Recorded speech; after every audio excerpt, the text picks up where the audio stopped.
Isa po mapagpalang panunood sa inyong lahat, mga kaibigan at mga kapatid. Isang panibagong leksyon at of course, isang panibagong taon para sa bawat isa sa atin. Muli po binabati ko po kayo ng isang maligaya at pinagpala na pag may nakasama natin ang ating Panginoong Diyos, and we are another year closer to the coming of our Lord and Savior Jesus Christ. We don't know when, but by God's grace, we know that we are very near. Jesus is coming very soon. Amen? Sana po ay naging maayos ang ating pagse-celebrate or ating pagsalubong. Well, at the end of the day, there's nothing really magical about, changing the year, because every day, by God's grace, sa ating pong pananampalataya, every day is an opportunity to be closer to our Lord and Savior Jesus Christ. We don't need to wait for another year para nang sa ganun ay magsimula tayong magbago, magsimula natin gawin yung mga dapat natin gawin. We don't need to wait for that because every day the Lord gives us another opportunity, our second chance para mapalapit sa Kanya. Ganun pa man, purihin ang ating Panginoong Diyos dahil magkakasama na naman tayo at pag-aaralan nating patuloy ang Kanyang mga salita. Nawa po ay makinabang kayo dahil ang pag-uusapan po natin ngayon ay may temang The God of Love and Justice. Isang panibagong pag-aaral, isang panibagong leksyon na napakaganda ng topic na ito. Dahil ito pong topic na ito ay we will touch on the balance of love and justice, which is somehow very difficult for others to comprehend and to understand. They can accept the God of love, but it's hard for them to understand the God of justice. Nung one time, meron po akong nakausap, talagang sabi niya, God is merciful. At dahil merciful ang ating Panginoong Diyos, ay hindi pwede yung mga sinasabi ninyo na nakalagay na, well, although nakalagay sa Bible na merong fire that is prepared for the devil, pero mangyayari, makakasama dun yung mga tao na hindi gustong piliin ng ating Panginoong Diyos, hindi nila matanggap kasi they said na, no, God is a God of mercy, so hindi pwedeng yung justice na yan ay mangyari talaga. Pero dito po pag-uusapan nating mabuti yung balance of love and justice, and the best symbol of that is no other than the cross. Again mga kapatid, pag-uusapan natin yan sa isang buong quarter. I won't be able to touch it now. Dito po sa pinag-uusapan natin. Mas masasagot pa natin yan as we go along, as we study, as we read, as you join us sa pag-aaral na ito. Ngunit ngayon po, sa araw na ito o sa oras na ito, sa ating pag-uusapan ay God loves freely. Samahan niyo po ako sa ating gagawing pag-aaral na ito.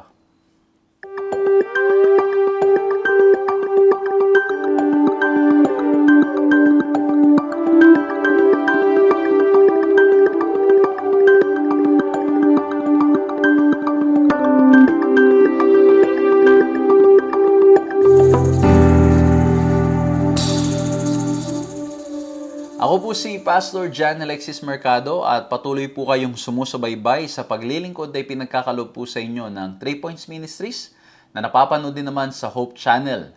Salamat sa ating Panginoong Diyos dahil patuloy nating tutuklasin ang mga magagandang leksyon mula sa Kanyang salita. Patuloy nating aalamin ang mga leksyon na gustong iparating sa atin at patuloy nating kikilalanin walang iba kundi ang ating mahal na ating Panginoong Diyos. Tulad po ng title ng ating pag-uusapan, God loves freely. Napakagandang topic po nito. Ngunit bago ang lahat, gusto ko po muna kayong kamustahin. Sana po ay nasa maayos kayong kalagayan. Patuloy na iniingatan at pinagpapala ng ating Panginoon. Salamat po at patuloy namin kayong nakakasama sa mga pag-aaral natin. At kung itong unang pagkakataon na nakakasama namin kayo, please like, subscribe, hit the notification bell. Paki-share nyo ang ating pag-aaral na ito. No? I-share ninyo sa mga mahal nyo sa buhay, mga kaibigan ninyo. At nawa po ay maging kapakinabangan itong ating pag-aaral na ito at maging paraan para mas mapalapit tayo sa ating Panginoong Diyos. And as usual, if you don't like to share, kasi baka ayaw nyo mabombard yung social media ninyo ng mga pag-aaral, ng mukha ko dyan. Okay, ang gawin po natin ay simple lang, you like or you copy the link, i-share ninyo, o kaya mag-react na lang po kayo. Kasi by doing that, it adds to the algorithm of the page or the video, the program. At hindi lang yun. Pwede nyo rin pong i-share yung ating YouTube link, na mapapanood nyo rin po itong pag-aaral natin. At sa pamamagitan po niyan, ay mas marami pong makikinabang, mas marami rin pong mabibless, at mas marami po na hopefully by God's grace ay sila ay mapalapit sa ating Panginoong Diyos. Lalo na po tayo, mapalapit tayo sa ating Panginoong Diyos na nagmamahal sa atin ng lubusan. Okay? Pasensya na po kayo kung medyo yung boses ng inyong lingkod ay medyo parang hindi masyadong maayos. I'm not feeling well.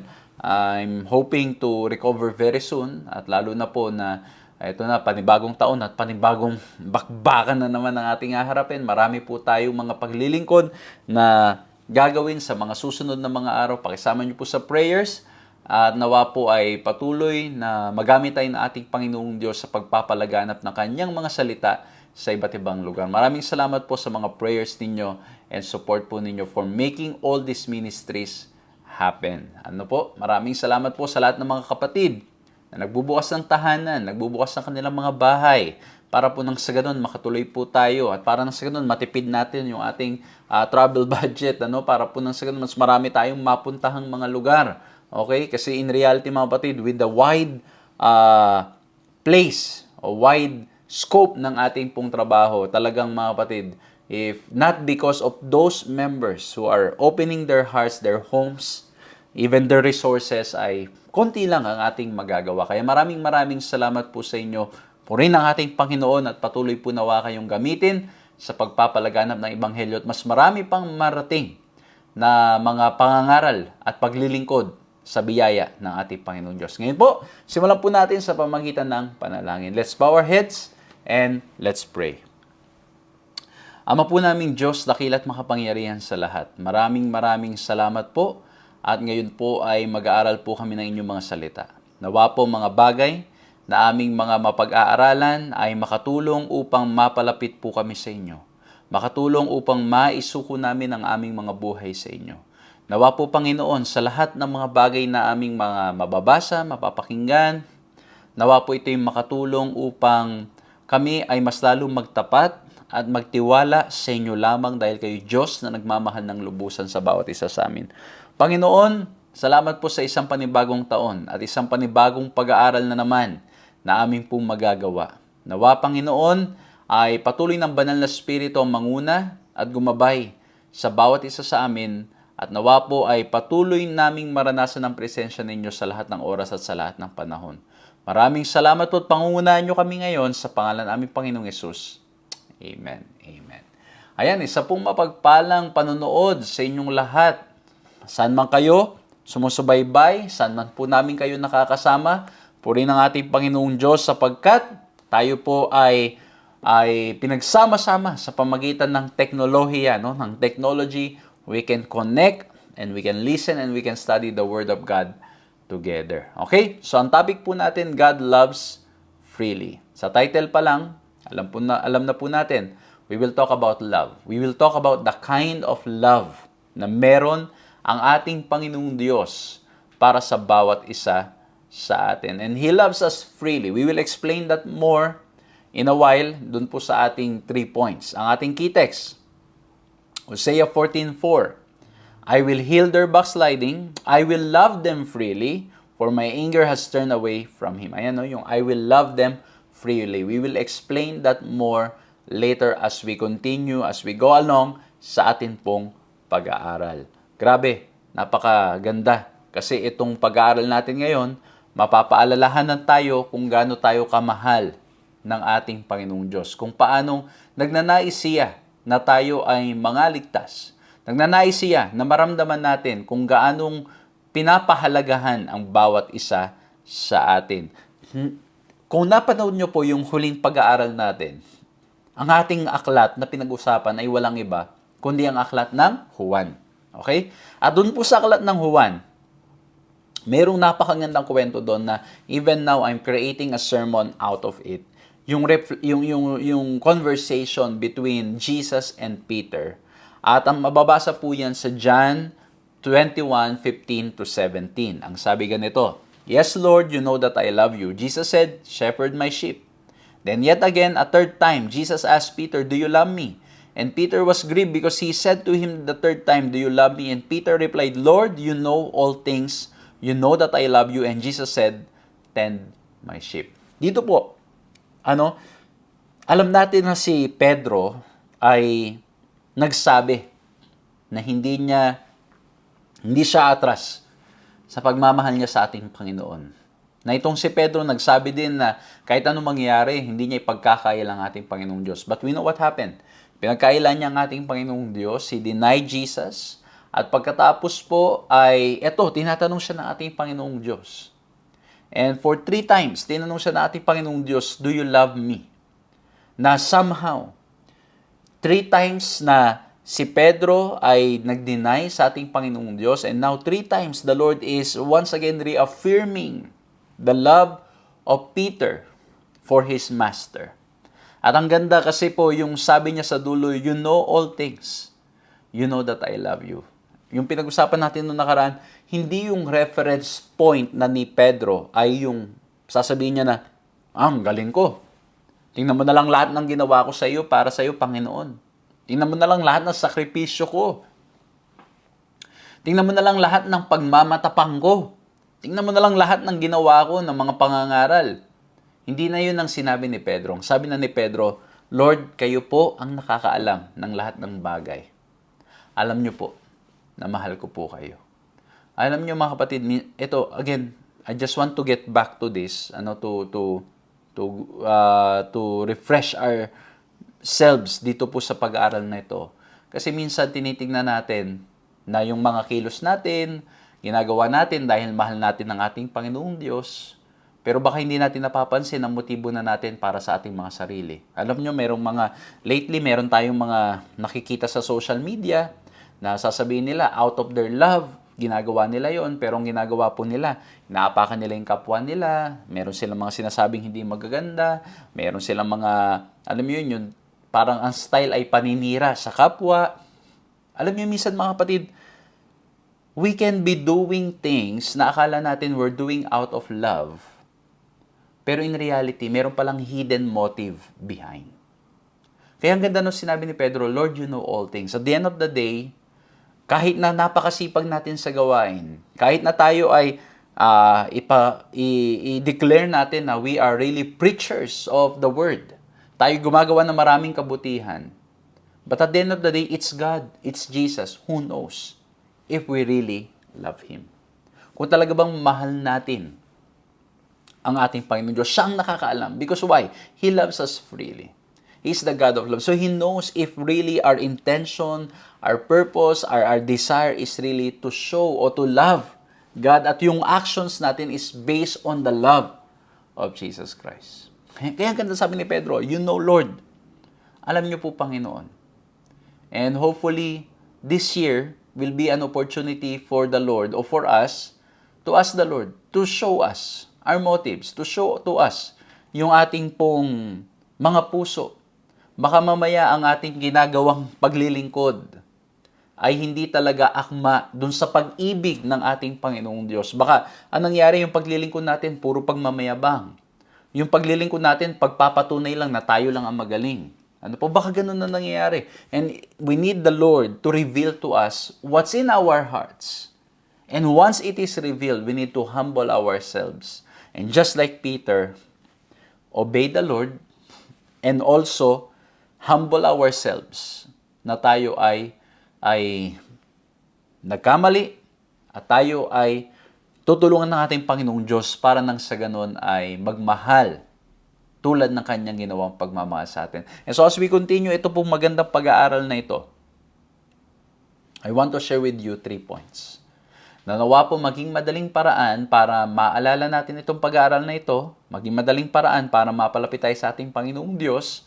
And as usual, as lagi ko po sinasabi, itong pag-uusapan natin ay you are free to still get more lessons from this study. Kasi ang isi-share ko lamang po sa inyo ay yung aking pong mga reflections and aking pong mga pag-aaral and the way I have summarized this wonderful study that we will have. So kung meron po kayo ibang matututunan, you can write that sa comment box, nanonood kayo sa social media, or isulat po ninyo so you can share that to your church members o sa mga tao sa inyong paligid. So that when there's an opportunity to talk about God's love, you can talk about these things. Okay? So again, mga kapatid, mga kaibigan, let's read our Bible.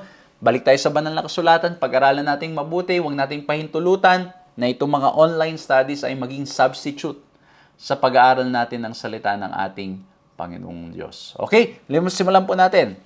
Ang first point na gusto ko pong i-share sa inyo ay God's initiative. So we will be studying 3-letter I's. At yung first po natin is we look at God's initiative. What do you mean God's initiative? Kasi bakit po? God loves freely. When it comes to loving us, it is the initiative of God. Hindi tayo nagsimula. Ang Diyos ang nagsimula ng kanyang pag-ibig para sa bawat isa sa atin. That's why, if you look at the story of the Israelites, sila ay ilang beses na nagkasala, nagkamali, and yet the Lord loves them freely. The Lord is the one initiating their love. Nung nagkasala si Anon at Eva, ganun din. It's the Lord who initiated to express His love to them even if they have fallen. And even before they have fallen, the act of creation, it is God's love for the people. It is God's love for humanity that led Him, that He made the decision to create this wonderful world para po sa atin. Ngayon, punta tayo sa Israelites. Especially during the time of Moses. Ayan, pagsensya nyo na po, no? Medyo nahirapan tayo magsalita ng kaunti. Okay, sabi ko sa Exodus 33:19 ay ganito. And he said, I will make all my goodness pass before thee. I will proclaim the name of the Lord before thee. And I will be gracious to whom I will be gracious, and will show mercy on whom I will show mercy. Okay, itong text na ito, ipinapakita ng ating Panginoong Diyos yung kanyang pagmamahal. Ang sabi niya, I will make all my goodness pass before thee. I will proclaim my name before thee, and I will be gracious to whom I will be gracious. God is proclaiming that as the creator of all, He has the right and authority to grant grace and compassion freely to even the most undeserving of people. Kasi madalas po, na-mention itong text na ito at ang sinasabi, ayan no, pinipili lang ng Diyos yung kanyang pagpapakitaan ng kaawaan at pagpapakitaan ng kanyang grace. So that's why not everybody is a recipient of God's grace and God's mercy. Yan ang explanation ng marami. Pero hindi po yan ang kahulugan ng text. Kasi remember,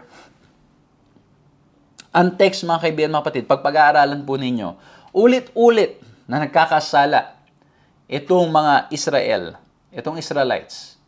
And yet the Lord said, I will show mercy and I will show grace to those whom I will. Okay? To those whom I want. Ibig sabihin, kung pag-uusapan natin yung konteksto, mga kapatid, pinag-uusapan dito ay patuloy pa rin na ipinapakita ng Diyos ang kanyang mercy and grace to people na nagkasala na at nagkamali na. He will show His grace and His mercy sa mga tao na gusto niyang pakitaan nito at pinili niyang ipakita ito sa mga tao na patuloy at ulit-ulit nang nagkakamali at na mga nagrereklamo. Kaya nga po, He's proclaiming it and He's freely giving it to the most undeserving people. Kasi bakit?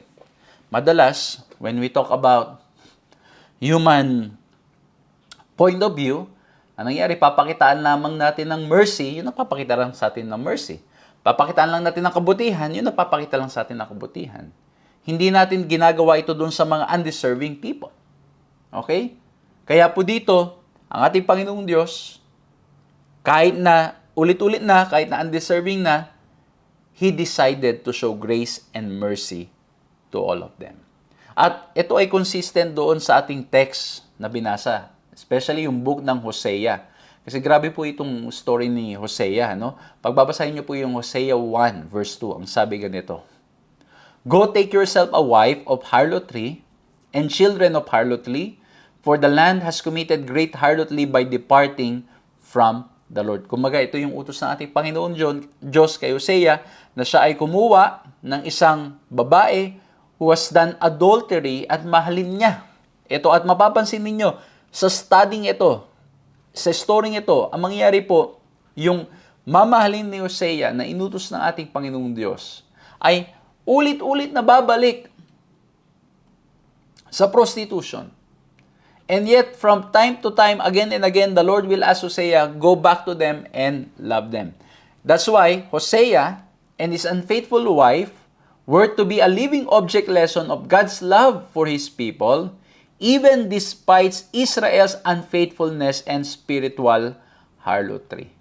Okay? Yung story ng Hosea, nagpapakita ng pag-ibig ng ating Panginoong Diyos na kahit ulit-ulit na nagkakasala, ulit-ulit na nagiging unfaithful ang bayan ng Israel, minamahal pa rin sila ng ating Panginoong Diyos. Ganun katindi ang pag-ibig ng ating Panginoong Diyos sa bawat isa sa atin. Ganun na katindi ang pag-ibig ng Diyos as you read the book of the Old Testament, the books of the Old Testament, Genesis hanggang Malakay, makikita po natin na ulit-ulit na nagkakasala ang bayan ng Diyos, pero patuloy pa rin silang nire-reach out ng ating Diyos na mapagmahal at Diyos na maunawain at Diyos na nagnanais na lahat ay mangaligtas. Okay? So, dito po, sa story ng Hosea, we can see the love of God. And in the Old Testament, it's not true that it's just a book of justice. It's a book of love. If we will read it in the lens of God's love, makikita natin kung gaano katindi ang pagmamahal ng Diyos sa bayan ng Israel at sa ating lahat. Kasi makikita po ninyo ulit-ulit na nagkamali na, nire-reach out pa. Kumbaga, dito sa mundong ating ginagalawan ngayon, pag nagkamali ka, ikaw ang lumapit. Pero sa banal na kasulatan, yung nagkamali, siya pa ang nilalapitan. Siya pang nire-reach out ng ating Panginoong Diyos. Diba dito, pag tayo nagkamali, o kaya may nagkamali sa atin, ano mangyari? Mamatay ka dyan. O, diba? Hindi kita papansinin, bahala ka sa buhay mo. Diba ganyan ang mindset natin? Pero sa ating Panginoong Diyos, nagkamali na sila, okay, let me reach out to them. Let me give a hand to them para maparamdam ang aking pag-ibig sa kanila. Pagdating po sa Hosea 14:4, yung ating binasang talata kanina, yung ating key text, ang ganda nito. Ang sabi, I will heal their backsliding, I will love them freely. Okay? Explain natin anong ibig sabihin nitong I will love them freely. Okay? The term freely, in the phrase I will love them freely, translated a Hebrew word nedaba, which connotes that which is offered voluntarily. Kumbaga parang ito yung sa sanctuary service na they have voluntarily given it. Kumbaga hindi sila napilitan. I will love them freely. Okay? Voluntarily. At voluntarily, ang ginawa ng ating Panginoong Diyos ay ipakita niya ang pag-ibig niya sa bawat isa sa atin. Voluntarily, He showed His great love for all of us. That's why ang first point natin is initiative. This is the initiative of God. At voluntarily niyang ginawa. Kumbaga, hindi niya ginawa dahil may ginawa na tayo ahead of time. Madalas, yung sinasabi ko po kanina, pakikitaan lang natin ng mabuti kasi bakit? Pinakitaan din tayo ng mabuti. Gagawa natin ng kabutihan, maiisip natin na gawan din ng kabutihan yung kapwa kasi ginawan tayo ng kabutihan. Di ba minsan ganito? O lalo na nung mga nakalipas na mga buwan, ano? Yung mga tao nagbibilihan ng mga regalo. Ano nangyayari? Pag nabigyan ka ng regalo, naisip mo bigla, dapat pala binilan ko rin siya. So, ang gagawin mo, babawi ka, bibili ka rin para sa taong yon. So, again, mga kapatid, wala namang masama sa ganun, ano? Pero ang point, ang nangyari, ang nag-trigger kaya ka nagbigay kasi nabigyan ka na. Okay, may mga ganun. Of course, praise the Lord, kung tayo po kahit hindi nabibigyan, ay talaga nagbibigay na. Ano? Pero may mga ilan, natitrigger ang kanilang pagbibigay dahil nabigyan sila. Okay? Kumbaga, kung hindi sila binigyan, hindi rin nila maiisipang bigyan yung kapwa nila. Okay? So, dito, ang ating Panginoong Diyos, wala pa tayong ginagawa, wala pa tayong ginibigay, siya po ay freely, voluntarily, minamahal na tayo. Voluntarily, ibinibigay niya na sa atin para nang sa ganun tayo ay mangaligtas. Para nang sa ganun tayo makakilala sa Kanya. Kasi bakit? He's a God of love. Kaya nga sa Bible ang sabi, 1 John 4:8, di ba? God is love. It is the very essence of God. It is the very character of God that He is a loving God to all of us. Amen? And now, we will proceed, doon po sa pagpapatuloy nito. Again, we are in our first point, God's initiative. Ngayon, puntahan natin to. Because of His love, kasi nga He loves us freely, voluntarily, wala pa tayong ginagawa. Ito ang naging dahilan why He created us. In Psalms 33, verse 6, ang sabi po ay ganito, By the word of the Lord, the heavens were made, and by the breath of His mouth, all their hosts. Mababasa rin natin yan sa Genesis 1:1, na siya po ay, He created everything. At ang reason ng kanyang pag-create is because of His great love for each one of us. Dahil mahal niya tayong lahat. God did not need creatures as an object of His love. But in accordance with His character of love, God chose to create the world and enter into a love relationship with creatures. Ang ganda nito, gustong-gusto ko to. Kasi, anong nangyari po, hindi niya ginawa yung mundong ito. Hindi niya ginawa yung tao para nang sa ganun may magmamahal sa kanya. Okay? He's already complete. He's already happy. Completely happy and enjoying who He is. Kaya ang reason ng kanyang paggawa ng sanlibutan ay para nang sa ganon, maparamdam niya ang kanyang pag-ibig sa kanyang mga nilalang. So He can enter into a love relationship with all of us. Okay? Madalas, again, this is exactly sometimes the opposite of who we are as human persons, as human beings, as sinners, ano? Na gumagawa tayo ng isang bagay para mamahalin tayo. Okay? Para nang sa ganon, mapakita. Hindi lang mapakita, kundi para maramdaman nating important tayo, kaya natin ginagawa isang bagay. Sa Diyos, hindi. He's already completely happy. He created us para nang sa ganon, mas lalo pa nating maramdaman, mas lalo pang maparamdaman ng kanyang mga nilalang na siya'y tunay na Diyos na mapagmahal. Kumbaga, but at the end of the day, hindi niya kailangan. Hindi tayo kailangan ng Diyos para maging kompleto siya. Because He's already complete. He's already completely happy. Completely full of love.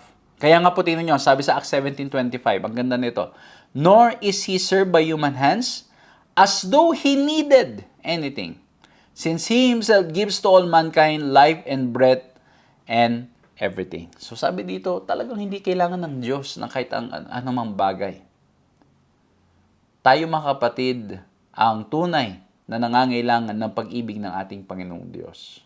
Kasi there's a hole in our hearts na walang ibang makakapuno, walang ibang makakapag-feel, kundi ang ating Panginoong Diyos. Kaya po, ulitin ko, ang ating Panginoong Diyos, hindi niya kailangan mag-create ng bagay para lang maramdaman niyang importante siya. He's already important, He's already valuable, He's already complete. He's already full of love. And His reason for creation is so that He can enter into a love relationship with all of us. Amen? Napakaganda. Kaya po ito so, when we talk about God's love, we need to understand that this is His initiative. Siya nag-initiate. Wala pa tayong ginagawa. Mahal na tayo na ating Panginoong Diyos. Wala pang ginagawa si Adan at Eva. Kita naman, bago niya create si Adan at Eva, He already prepared all things. Pwede sana. Ang ginawa ng ating Panginoong Diyos, pwede sana nung na-imagine ko.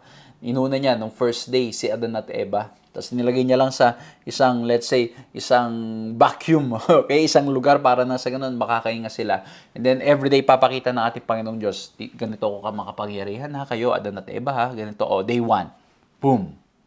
Day 2, boom. Day 3, boom. Day 4. Kumbaga, pwedeng ganun ang ginawa natin Panginoong Diyos para magpakitang gilas kay Adan at kay Eva.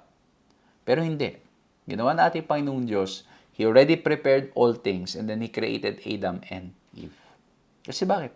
Hindi kailangan magpakitang gilas sa ating Panginoong Diyos.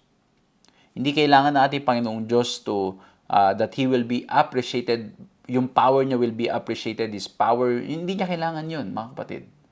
Kasi bakit? He's already a complete, He's already happy, He's already, He doesn't need anything. Kaya lalo mong mamahalin ng ating Panginoong Diyos when you look at the Bible and study it in the lens of God's love.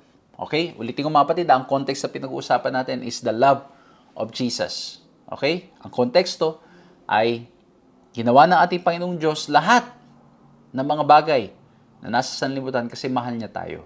Wala pa tayong ginagawa. Wala pang ginagawa si Adan at Eva.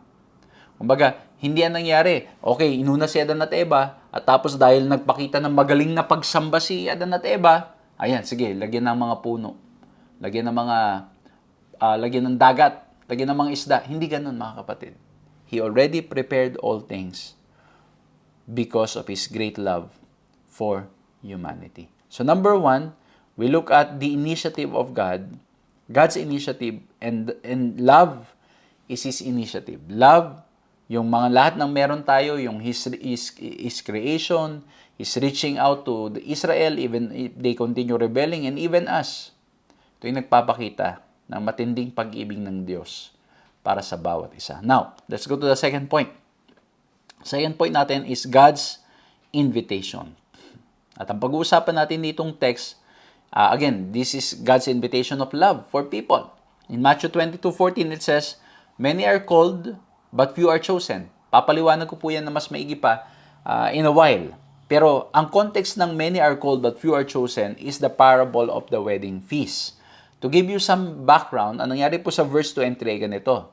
"The kingdom of heaven may be compared to a king who gave a wedding feast for his son and sent his servants to call those who were invited to the wedding feast. But they would not come." Okay? In-announce, in-invite, pero ayaw ng mga tao na pumunta.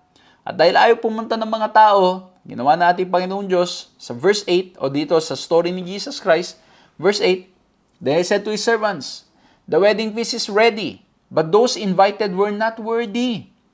Go therefore to the main roads and invite to the wedding feast as many as you find.'" So ayan, kung kani-kanino na nag-invite. And of course, many people came.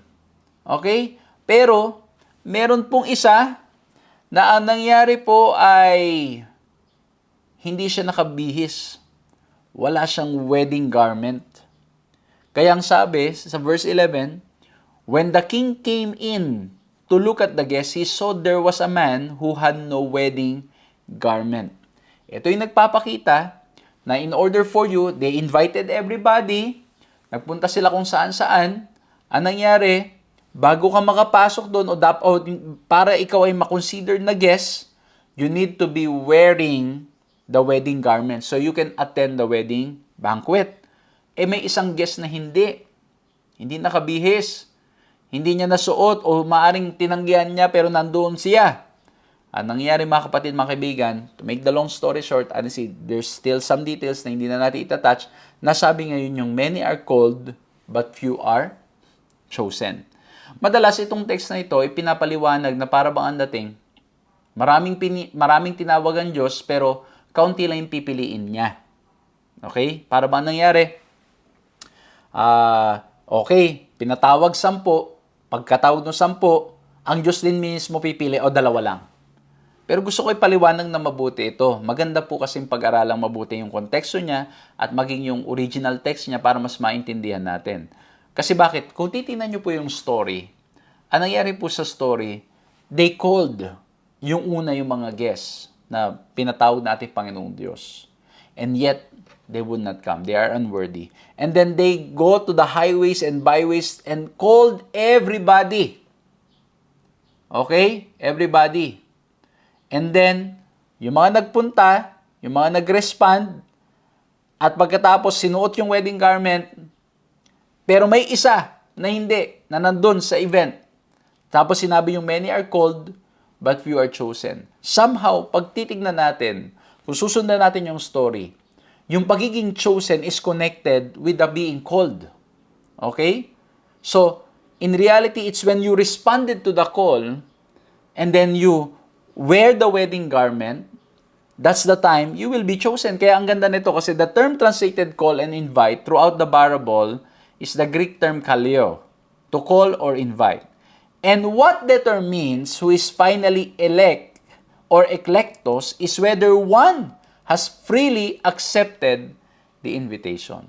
So many are called, many were invited, and ang magdedetermine para ikaw ay maging elect o ikaw ay chosen is when you have accepted the invitation.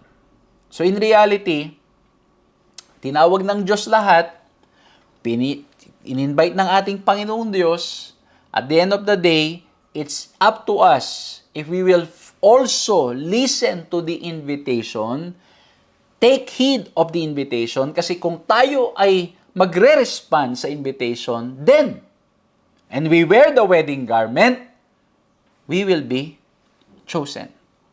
Okay? So, ganun pala. So, ibig sabihin, mga kapatid, mga kaibigan, everybody has a chance. And in reality, everybody is being called by the Lord. Everyone, kasi gusto na ating Panginoong Diyos na lahat ay mga ligtas. Gusto na ating Panginoong Diyos na lahat ay magkaroon ng pag-asa. And it's up to us if we will be part of those few who are chosen, if we will openly and freely accept the invitation. And of course, based on the story, wear the wedding garment. Ganda nito. Pag kinonect natin yung wedding garment sa righteousness of Christ, talagang it's only when you have the righteousness of Christ. It's only our entry. When we take it by faith. By faith, we accept what Christ did for us. Kasi makikita nyo dun mga kapatid, it goes hand in hand. When you accept the righteousness of Christ, there's going to be obedience. Okay? There's going to be obedience. Kasi bakit? Tingnan nyo nangyari. Hindi sinuot yung wedding garment. Okay? Nung isa. So sabi ng Panginoon, many are few. He responded to the call, but he was not chosen. Kasi why? Yung kanyang pagpunta is not because of, wala yung kagustuhang completely sumunod. And so, when we respond in faith sa biyaya ng ating Panginoong Diyos, it will call us to obedience.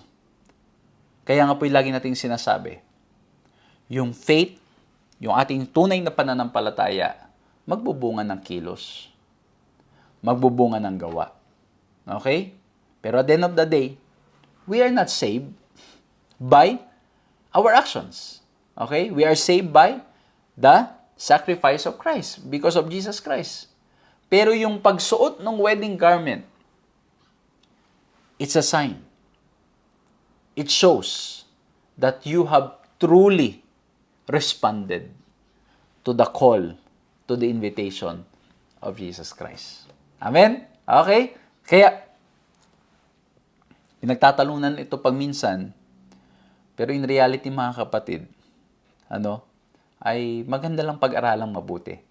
We need to look at it in the lens of God's love. Yung pagsunod ay bunga ng ating pagtanggap, pagpapasakop, at pagbibigay ng ating buong buhay sa ating Panginoon Jesucristo as a response to His love for us, as a response to His initiative. Yung tayo ay kung tunay na tayo ay nananampalataya, makikita sa ating mga kilos. Hindi tayo yung parang walang mangyayari sa atin. May mga changes that will take place. Pero again mga kapatid, it's also possible to be wearing the wedding garment o siguro hindi pwede, no? Well, kasi if you accept the righteousness of Christ, again, if we are referring it to the righteousness of Christ, we are wearing, or if we are accepting the righteousness of Christ, it will call us to action. If we accept the sacrifice of Christ, it will call us to obedience. Susunod at susunod tayo. Pero kailanman yung ating pagsunod ay hindi basis ng ating kaligtasan. Kasi bakit? Dahil ito ay tanging sa biyaya lamang. Kaya nga sabi sa Efeso, di ba? Upang walang sino man ang magyabang. Okay? Walang sino man ang magyabang. O, di ibig sabihin, na naman yung tanong, ibig sabihin, hindi na susunod. Susunod pa rin. Kasi bakit? Ito nga po ay bunga. Ito yung nagpapatunay, nagpapakita na tayo tunay na lumalakad sa ating Panginoong Diyos. Pero, ito ang twist. Posible bang sumunod and yet you have not accepted the righteousness of Christ? Posible bang gawin yung mga bagay na tama pero hindi dahil sa pag-ibig? Posible po. Nakita naman po natin yan sa banal na kasulatan. Yung mga Pariseo, they were doing the right things for the wrong reasons. And that's why they were not able to identify who Jesus is. But those who have openly accepted the invitation of Christ, have opened their hearts to the Lord, to the grace of Christ, sila po'y susunod. Susunod sila sa kalooban ng ating Panginoong Diyos. Okay? So, number one, we talk about God's initiative. It's His initiative na tayo ay maparamdam at tayo ay makakilala sa Kanya, maging clear sa atin na initiative niya ang lahat, lalo na when it comes to love. And then, because of His love, He is inviting us. Gusto ng Diyos na tayo ay mga ligtas. And that's why, ang linagay ko po sa dulo, God's intention. Okay, yung invitation, ang invitation ng ating Panginoong Diyos, we need to respond to the invitation. Okay? We need to open our hearts. Kailangan, para many are called, we are being called, but few are chosen. Para makasama tayo doon, we need to respond to the invitation. Okay? Para tayo makasama doon sa chosen. Now, why is He inviting us? What's the intention? Nasabi ko na kanina, ang intention ng Diyos ay para tayo ay mga ligtas. Tingnan niyo po ang sabi dito. Sa Matthew 23:37. Ito pong text na to, remember Jesus Christ, especially in the book of Matthew, He already performed miracles. He already preached a lot of messages. And yet, Jerusalem or the Israelites would not listen.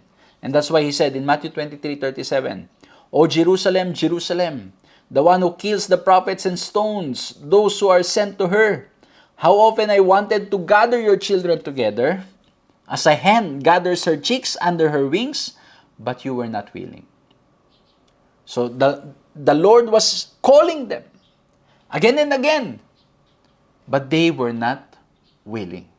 Kaya nga, kung babalikan natin yung story ng parable of the wedding feast, somehow magkasunod yung idea. Kasi bakit po, di ba?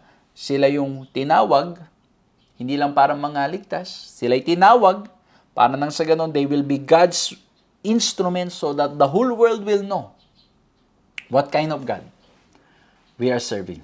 What kind of God they believe. Pero they want to be exclusive. Ayaw nila. Gusto nila sila-sila lang. Ayaw nilang ipangalap yung mensahe sa ibang tao. No? Gusto nila sila-sila lang. Inisip nila sila lang maliligtas.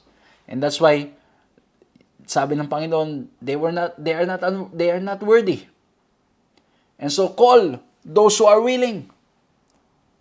Call those who are willing to come. Okay? Those who are willing to accept the invitation. Okay? So, ang intention ng ating Panginoong Diyos to gather His people so they can be saved. So they will be protected. So they will know what kind of God He is. The intention is for us to know Him more. Because the more we know Him, the more we can trust Him. The more we can submit ourselves to Him. Pero kita po natin sa mga Israelites, they were being called, but they were not willing to follow. They were being called, but they were not willing to surrender. They were being called, but they were not willing to submit. And it's possible that it's also happening to us. We are being called many times. We are being invited by the Lord to change, to know Him.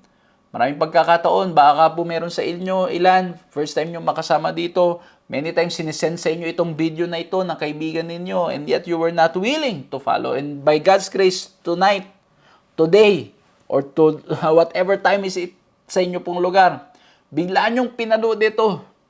I hope that you will completely respond to the call, to the invitation. It's not by accident why you are here. It's never by accident na biglaan yung browse itong pag-aaral natin ito. O maaaring ang ilan sa atin ay hindi pa rin fully binibigay ang sarili sa ating Panginoong Diyos. It's not by accident that we are together. Because the Lord is calling us to give it all to Him because He gave it all para po sa bawat isa sa atin. So sabi niya, I wanted to gather you, but you were not willing.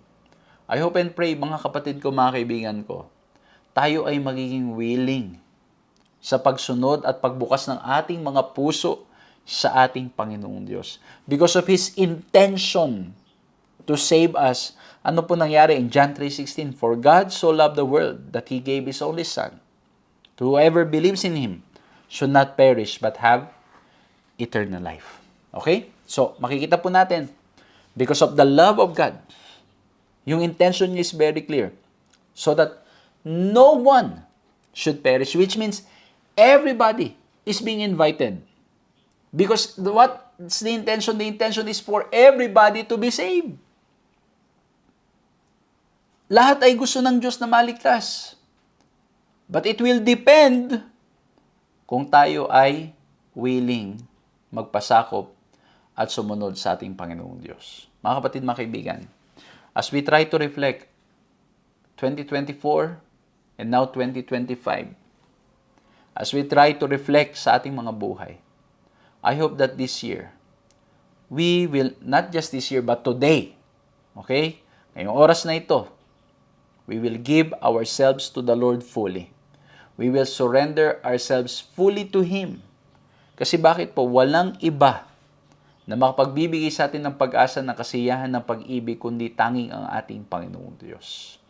Maring noong 2024, baka meron po mga sumusubaybay sa atin, 50-50 lang, 50% na active sa church, active sa pag-aaral ng Biblia, 50% active din sa sanlibutan. Okay?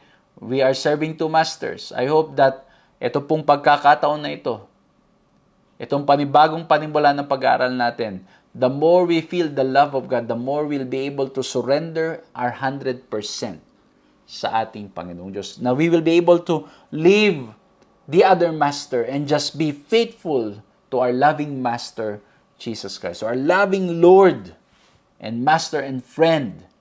Wala iba kundi ang ating Panginoong Diyos. Why? Because He gave His only Son para nang sa ganun tayo ay mga ligtas. So, the intention of God is ma-save tayo. Kaya nga po itong pag-aaralan natin isang buong quarter na ito, para nang sa ganun maging clear sa atin kung gaano katindi ang pag-ibig ng Diyos sa atin. He initiates it, He is inviting us, and His intention is for us, for all of us to be saved. Okay? Whoever believes should not perish, but have everlasting life. And so, just like si Paul, I hope that we can say the same thing. Nang sasabihin natin, in Galatians 2:20, I have been crucified with Christ. It is no longer I who live, but Christ who lives in me. And the life I now live in the flesh, I live by faith in the Son of God, who loved me and gave Himself for me. I hope that we can say the same words. I'm crucified with Christ. Hindi na ako mabubuhay kundi ang ating Panginoon Kristo. Because He gave His life. He loved me. And He gave Himself for me. Very personal. Yung sinabi ni Pablo, na sana po maging personal din nating mga karanasan. At masasabi nating, Lord, thank you. Because of your great love for me, you gave yourself for me. You died on the cross for me. Because of your great mercy and love for me. Ginawa niyo pong mamatay sa krus ng Kalbaryo. Kahit na mahirap, kahit nakita, pag nabinasa natin sa Bible yung agony ni Jesus Christ, hindi natin may describe fully. And yet, the Lord was willing to go through all of those pain, all of those sufferings, just for you and for me. I hope, just like Paul, we will be able to say the same thing. And it will be very clear to us that the intention of God is to save us. The intention of God is for us to feel how much He loves us, how much He cares for all of us. Nawa po ay na-bless kayo dito po sa pagsisimula ng ating panibagong pag-aaral, panibagong leksyon. We're talking about God's love and justice for the whole quarter. At ang topic po natin ngayon, God loves freely. And we talk about 3 points. God's initiative, God's invitation, and God's intention. Nawa po ay naging blessing po sa inyong pag-aaral na ito. Napaalalanan kayo na sa pagsisimula ng panibagong taon na ito, ang Diyos ay tunay na nagmamahal ng lubusan sa atin noon, ngayon, at magpakailanman. At nawa po buksan nating patuloy ang ating mga puso sa Kanya dahil ang tanging kagustuhan ng ating Panginoong Diyos ay tayong lahat ay magkaroon ng pag-asa, maramdaman ang Kanyang pag-ibig, at tayong lahat ay mga ligtas. Let's bow our heads and let's pray. Maraming salamat po, mahal na Diyos, sa aming pong mga napag-aralan ngayon. Patnubayan niyo po kami, gabayan, samahan, at nawa, Panginoon, maging panibagong panimula ang bawat araw sa amin na maisuko namin ang aming mga sarili sa inyo. Tulungan niyo po kami na araw-araw madama, makita at maramdaman ang inyong dakilang pag-ibig para sa bawat isa sa amin. O mahal na Diyos, patawarin niyo po kami sa mga panahong katulad ng Israel. Kami nagre-rebelde. Tulad ng Israel, minsan kami, Panginoon, ay hindi handang makinig sa inyong mga panawagan. Tulad po nila, Panginoon, kami rin ay matitigas ang ulo. Humihingi kami ng kapatawaran, mahal na Diyos. Tulungan niyo po kami na mag-respond sa inyong napakadakilang pag-ibig para sa bawat isa sa amin. Panginoon, gabayan niyo po ang bawat mga taga-subaybay at mga manunood. Nawa po, Panginoon, sama-sama kaming patuloy lalago sa aming pananampalataya sa inyo. Sama-sama naming madarama ang inyong pag-ibig sa bawat araw ng aming buhay. At sama-sama kaming mag-aaral ng inyong mga salita at lalago sa pagkakilala sa inyo at lalo pang magtitiwala sa inyo. Patnubayan po kami at anumang problema, pagsubok na aming kinakaharap, patuloy kaming manghawak lamang sa inyo at magtiwala sa inyong dakilang pag-ibig sa bawat isa sa amin. Maraming salamat po sa paggabay ng Banal na Espiritu na gagabay sa amin, hindi lamang ngayon, kundi sa habang panahon. Habang kami namumuhay sa sanlibutan ito, tulungan kami, Panginoon, na manghawak lamang at magtiwala sa tapat na Diyos na nagmamahal sa amin ng lubusan. Walang iba po kundi sa inyo. Maraming salamat po sa pangalan ng aming tagapagligtas na si Jesus. Amen. Maraming salamat po sa inyo pong ginawang pagsama sa ating programang ito at nawa po ay na-bless kayo at patuloy ko po kayong inaanyayahan sa mga susunod pang mga pag-aaral at sa mga susunod pa na mga topics na ating itatouch dito po sa ating pinag-uusapan. Again, ang ating pong tema, God's Love, the God of Love and Justice. At maraming salamat po muli sa lahat ng mga kaibigan, mga kapatid na patuloy po nagpe-pray at nagsusupport sa ating ministry. By God's grace, mga kapatid, please continue praying for your servant. Dahil magsisimula na naman po itong mga susunod na linggo, we will be busy again, traveling to one place to another to declare and to proclaim the message of God. And hopefully, by God's grace, ma-meet ko po kayo in person, ang ilan po sa inyo, as we travel to these places. At maraming salamat po sa mga nagbubukas ng kanilang mga tahanan, nag-open ng kanilang mga resources, nagsishare ng kanilang mga resources so that we can make this ministry na tuloy-tuloy sa biyaya natin, Panginoong Diyos, both online and face-to-face. So muli po, maraming salamat. Pagpalain kayo ng ating Panginoong Diyos. And don't forget to share the program. Don't forget to react, to share, to like, to subscribe, to hit the heart. Don't forget po, para po nang sa ganun, mas marami pang makinabang sa ating pag-aaral na ito. Muli po, maraming salamat at magkita-kita po tayong muli sa susunod na pag-aaral. God bless you.